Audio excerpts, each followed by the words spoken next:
180 for citizen comments. Yeah. So before we jump into this, we were on mute. Are there any citizens' comments on anybody joining us online virtually? If there are that are not pertinent to the budget discussion that we're going to have, there's a raise hand icon feature at the bottom of the screen. I'll gladly call on you. Are there any citizens' comments?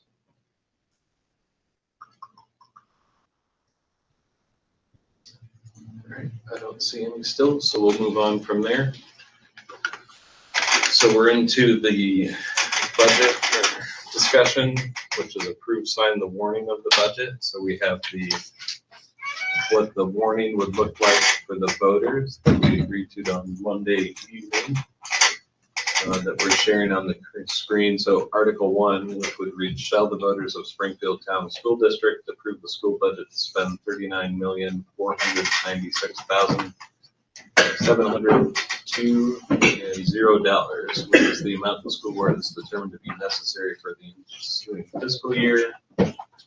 2 public informational hearings will be held in person and will be accessible remotely by electronic means at the Springfield High School on Monday, May 13th at 6:30 p.m. and Monday, May 20th at 6:30 p.m. for the purpose of discussing the proposed school budget as presented in Article 1.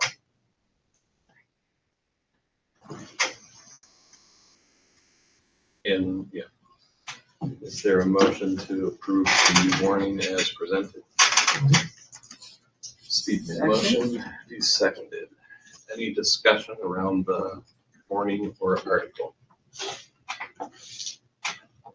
Comments? Right, seeing none, all those in favor? Aye. Aye. Right, so I'm going to pass that around for signature. And we're getting into the next section of our meeting, which is Plan B budget discussion. So Plan B is what happens if this budget that we're voting on May 21st doesn't pass. What is our plan from there? So I know Sherry has put together a PowerPoint. Well, we've been sitting as administration, having conversations about what does it look like. And thank you to the administrators that are in the room who can have those particular aspects. So before the vote, one of the pieces that we were talking about is to try to keep and maintain as much cash flow as we possibly can. So it would be like freezing the budget so then there'd be no more purchases from now to the end of the year. So we need a motion for that. I didn't know if you were going to say anything. What's that? I just said the freezing. I've already done that. Okay. I mean, if you want to tell me not to, or if you want to tell me to do something more or do something less. I don't know if you want. No, I'm already upsetting a lot of people. Okay. So it would be a budget freeze from now, as I said, for the purchases. Then we said if the May 21st vote fails, we need to form, as we had talked about in the last meeting, what we call the crisis team, because we need a budget passed before 6/30/24. So we're going to develop a list of personnel for potential layoffs at that point. And then we have to think about considering a hiring freeze of those new positions that are open. And then if we are still at that point, we have to do that 7-day cycle, which makes it more difficult for mail-in votes to occur. I would just slightly correct it. We don't have to do 7 days. But if you, I mean, at some point, I think you get to a point where you need a budget by July 1st. And we're going to have to, I think, seriously consider doing every 7 days. Do we have meetings? Like, What's that? do we have, okay. You have to warn it. You have to have a meeting to warn it. You have to have a public session at least 5 days after the warning. And then you can vote 7 days after the warning. So that public meeting can either be the day before or 2 days before the vote. Okay.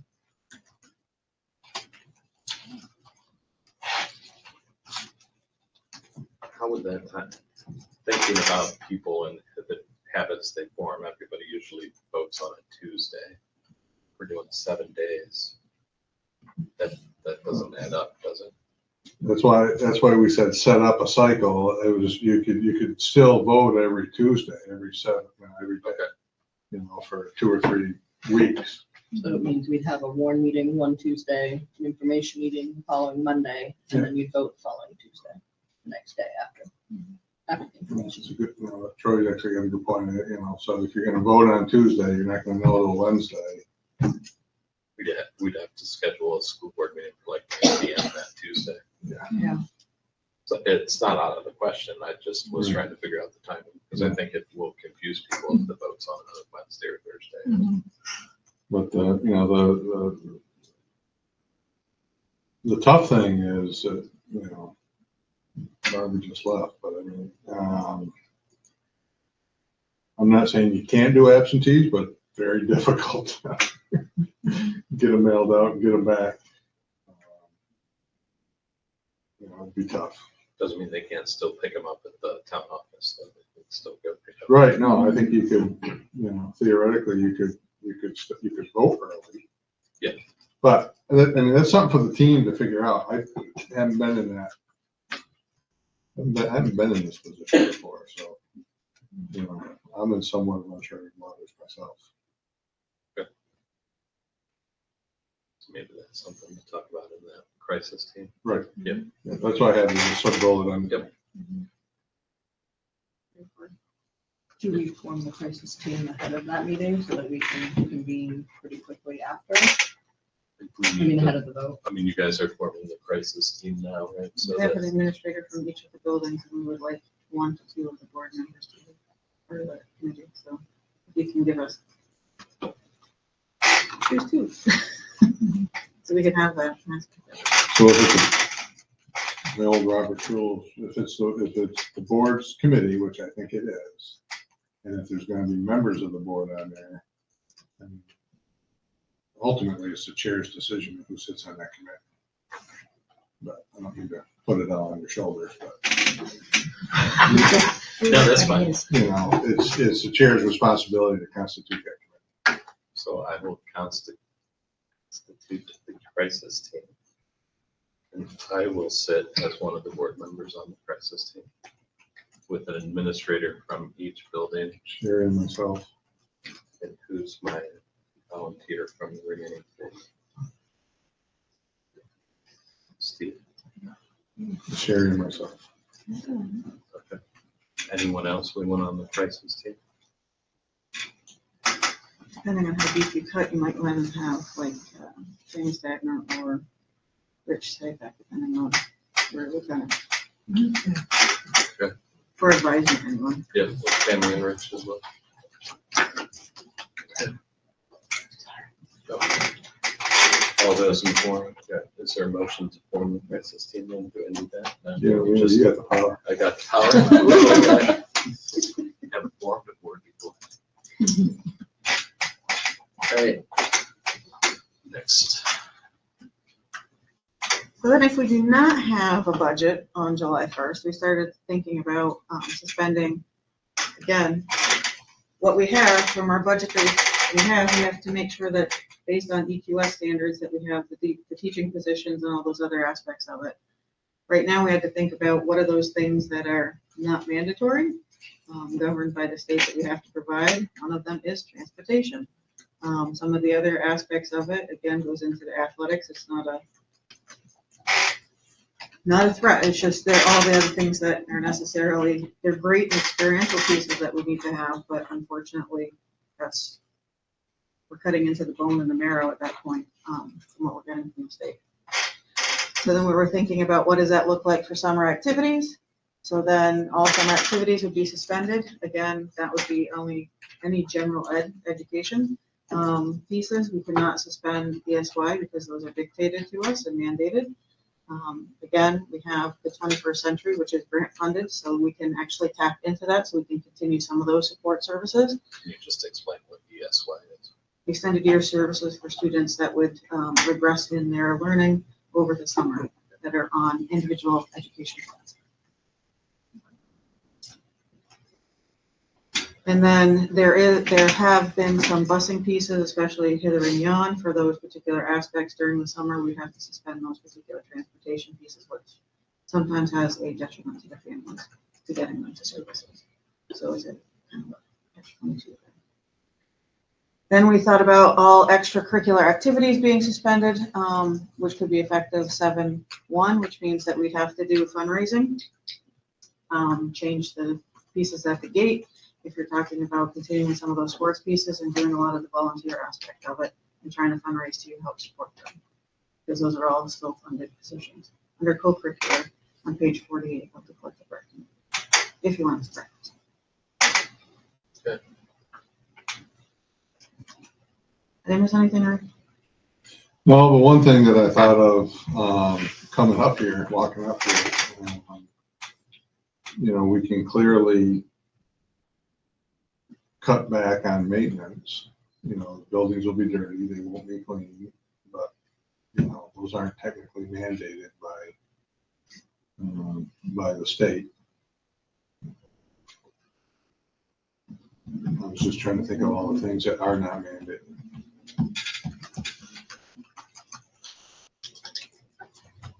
Okay. And then, so we don't have a budget by 6:30, we suspend these things on 7/1. Well, I mean, I think it's for the crisis team to have the conversation. Leading into a question, let's say we pass a budget on July 15th. Then we can unsuspend? Oh, yeah. Yeah. Right. They can be like operating time. With extracurriculars, a little bit of a game of chicken because, I don't know exactly how it works, and Rich is at 4 or 5 games tonight, so He's couldn't logged on. he couldn't join. Oh, he could. Okay. But there comes a go no go day for the fall sports to be in the league, and I think that's somewhere early mid-July. But if Rich is on, he could speak to that.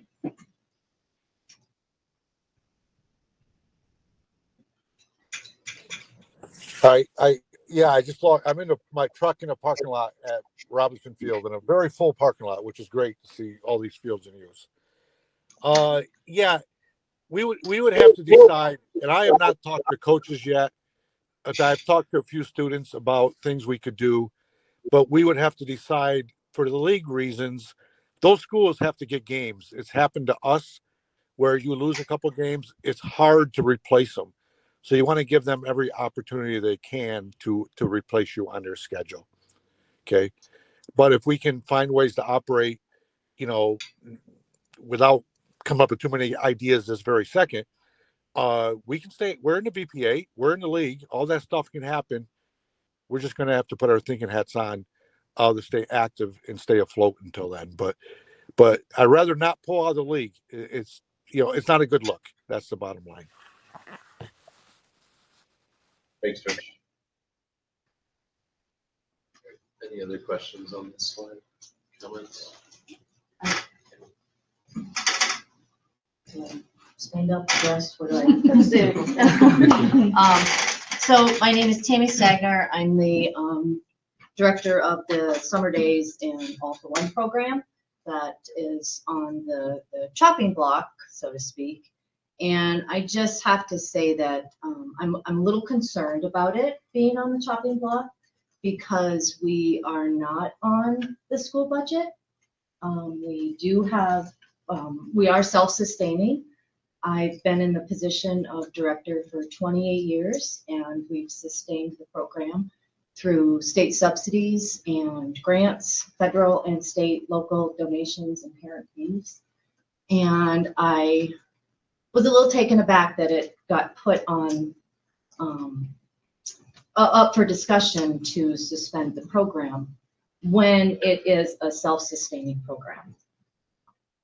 So I just was curious as to why potentially it was up on the chopping block.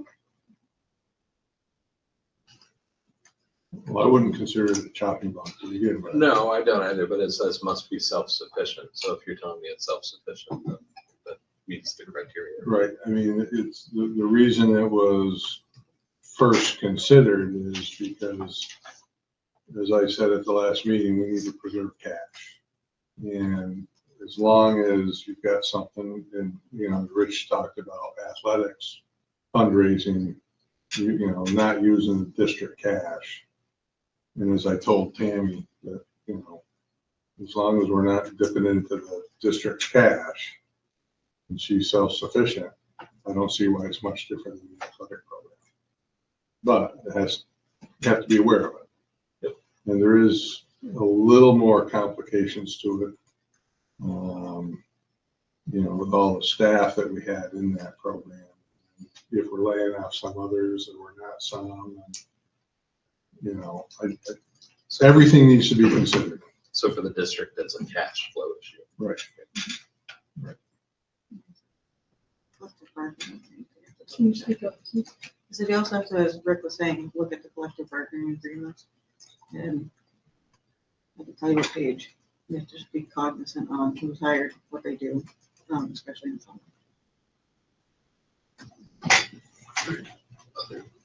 Anything else? I guess not. I just, you know, I just am still kind of baffled as to, and, you know, I've had conversations both with Rick and Sherry about this. I just am still a little confused as to why it was even considered being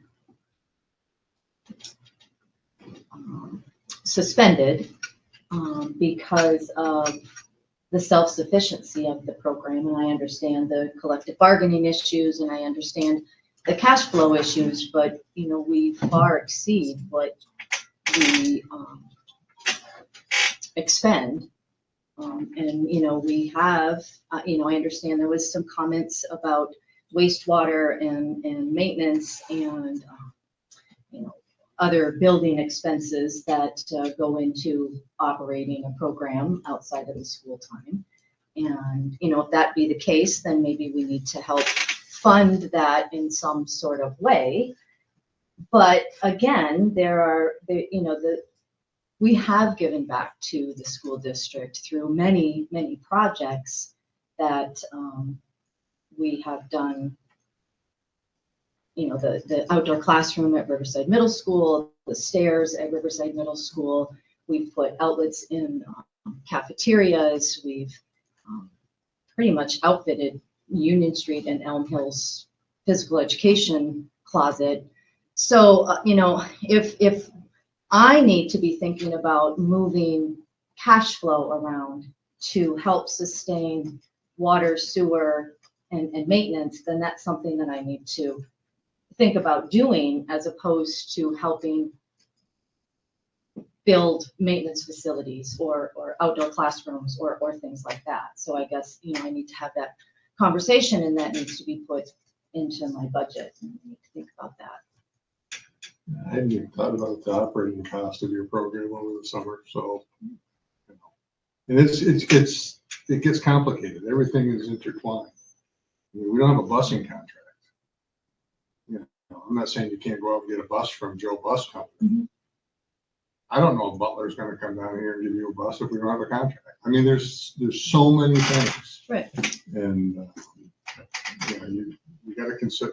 I think everything needs to be considered. I'm not saying you're not going to run. I'm not going to say you're on a chopping block. I'm not going to say, you know, but you know, and I think the district should be in cash preservation mode. And you know, otherwise, we're not teaching math class next January with the high school.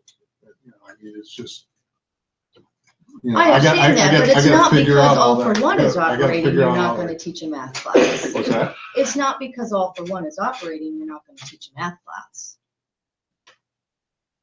I don't know, and I hadn't thought about the operating costs, but, you know, how much, you know, do you use in operating costs summer, you know, before school and after? Now, listen, I'm hoping this thing passes on May 21st. I absolutely hope as well. You know, but you know, I'm a risk manager by trade, and if I don't start thinking of the worst. Yeah. You know, I completely understand that. You also have to consider there is other things that are in the building that are operating as well. There's ESY, there's summer school, there's tutoring, there's athletic programs that operate. So it's not just an operation cost that, all for one is. I hadn't thought about operating costs, but you brought it up 10 seconds ago. So And I do have to say, mind you, we were in one building, in one space for many, many years, operating. We had a program that was in the community that was operating fully in the community. And then it was brought back into the school system, which has been great. Enrollment has gone up. But again, if we're talking about suspending the program because of operational costs, then maybe we need to consolidate the program back into one single building, so we're not operating at different buildings and driving costs up. The only other thing I would add as well is, as a family member, summer care is critical as a working parent. And if there's a chance that parents aren't going to know until July 1st that this summer care is going to be canceled, it's going to impact a lot of families. So I think if it's self-sustaining, then that's a conversation that needs to be had. And The issue I see is the contracts. The contracts are going to be, your personnel contracts are going to be an issue. For the school year. Well, no, for the summer program, because they're actually Springfield people. So I mean, I'm sure you can work it out with Rick or whatever, but that would be my concern if we, went to that route. I know you're self-sustaining, so, Right. But it's just, that's the issue that I'd be concerned with, is the teaching contracts. Well, the summer staff are all at will. They're not Okay. under Okay. the union contract, so they're all Okay. at will employees. Right, so that sounds like it. So thank you very much. Thanks. I mean, part of the crisis team is going to be looking at the costs associated with each thing, right? Now we reserve cash flow. Yeah. Hello, I'm Mary Finley, and I am a parent with a student that has been in summer days in All for One, and also the parent of someone that's now in college that went through the program. So as I'm sitting here listening to this, and especially I don't know who you are, but I'm listening to you saying, well, we don't know.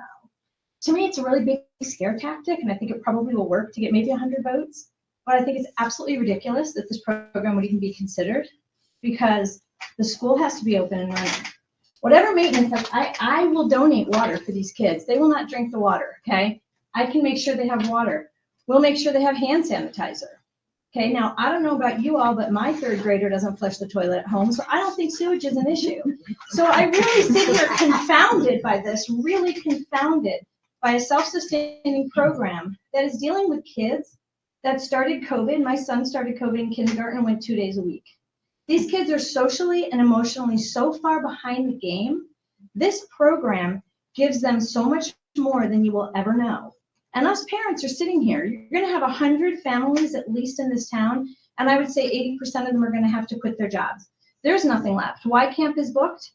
There's nothing else available in anywhere. I've looked into it. So we're not going to know till May 21st, and now we have nothing to do with our kids.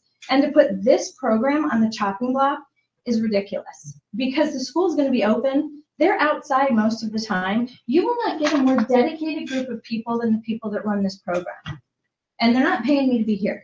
So, I mean, well, we don't know what we don't know. Let's talk about the pre-K program. I would like to know why that's $300,000 more than it was. And my thought is maybe COVID money ran out. I don't understand that. That's correct. Okay, so you have pre-K kids, and I'm not anything against pre-K. I think it's fabulous, right? But these pre-K kids are going to start kindergarten 5 days a week. I think they'll be just fine. Let's look at maybe that program. Or let's look at, I would like to know why the budget went up for union by 28%. What's that about? What happened that went up 28%? That was a grant shifting. We lost grant money. We had to keep the employees, or it was desired to keep the employees, and so that went into the local fund instead of the grant. And I understand that you guys are out of COVID. I'm an educator. I work for the Vermont State University that has just merged, so we've been through our own hiccups. So I really do understand where you all are at. I'm not trying to come down on you, but I think to target this program in any way is such an injustice to this town of poverty people. I'm also a former foster care parent, my son was adopted out of foster care and he is on an IEP. So I think to target this program, when you're going to have kids in this town that aren't going to eat if they're not here. You have kids in this town that are going to be sitting home eating potato chips out of a bag while their parents are smoking weed and sitting on a couch all day long. I'm telling you this, I know this. So to target this self-sustaining program and even put them up for discussion, to me seems like a really huge and ridiculous scare tactic that I don't appreciate, and I think it's ridiculous, and I just really wanted to kind of have my say. But I do understand where you all are at. I understand the need to pass the budget. I understand as an educator, but this is not the place to look. I'm telling you, I will guarantee they have water and hand sanitizer, and we'll do the, if it's yellow, let it mellow. If it's brown, flush it down. We won't use the wastewater. I swear to God, we will make sure that this happens and they're self-sustaining. So I just had to say that. So that's all. That's, yeah. If it makes you feel any better about the sewage, the boys' bathrooms have been closed for months. Yeah, see, I'm telling you. Any other comments?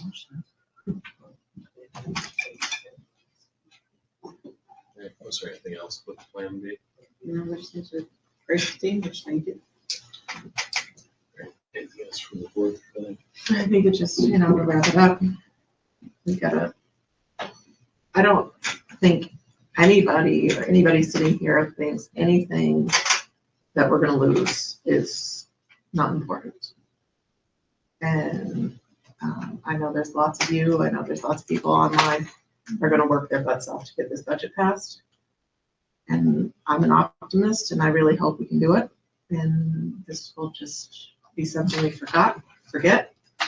But I don't want people to forget next year when it's budget season and we're trying to figure it out, coming get involved early so that we don't have to do this again. I was just gonna say the same thing.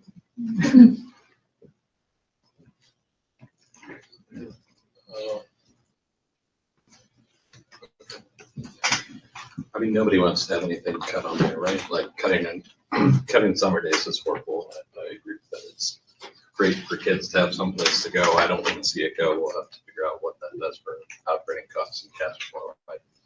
I don't know. Cutting our sports teams, even if we keep varsity going through fundraising, kills an athletic program for years to come. So trying to keep that afloat is very important to me. I mean, we've finally gotten a good foothold back from where we were, so that's important. Busing, I mean, half the kids aren't going to be able to get to school if we don't have busing, so we're going to have to try and figure something out and get stuff done. So I know we're all working on that and have started to already. With that being said, is there a motion to adjourn? Steve made the motion. Is there a second? Second. Any further discussion? All those in favor? Aye. Thank you, everyone. Oh,